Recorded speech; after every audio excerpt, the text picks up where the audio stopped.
గర్వం వస్తుందంటే, గర్వం పెరుగుతుందంటే ఒక ప్రక్క దేవుడు గడ్డిని మొలిపిస్తానే ఉంటాడు. ఒక వ్యక్తికి గర్వము స్టార్ట్ అవగానే అక్కడ గడ్డి మొక్క స్టార్ట్ అయింది.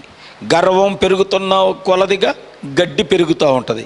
ఎందుకంటే గర్వం పెరిగిన వ్యక్తిని ఆ గడ్డి తినిపించటానికి దేవుడు వెంటనే దాన్ని కూడా మొలిపిస్తాడు. ప్రైజ్ ది లార్డ్, హల్లెలూయా. ఇక్కడ సాతాను వాడు తను తాను హెచ్చించుకోగానే అక్కడ నుండి ఏం చేశాడో తెలుసా? దేవుడు తోసి అవతల పాడేశాడు. మరి లోకములో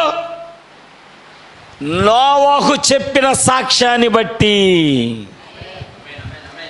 ఆమేన్, నోవహు చెప్పిన సాక్ష్యాన్ని బట్టి అంట, ప్రైజ్ ది లార్డ్, హల్లెలూయా, నోవహు యొక్క బోధ విని కూడా ఓడలోకి రాకుండా దేవుడంట, వినండి ఈ మాట,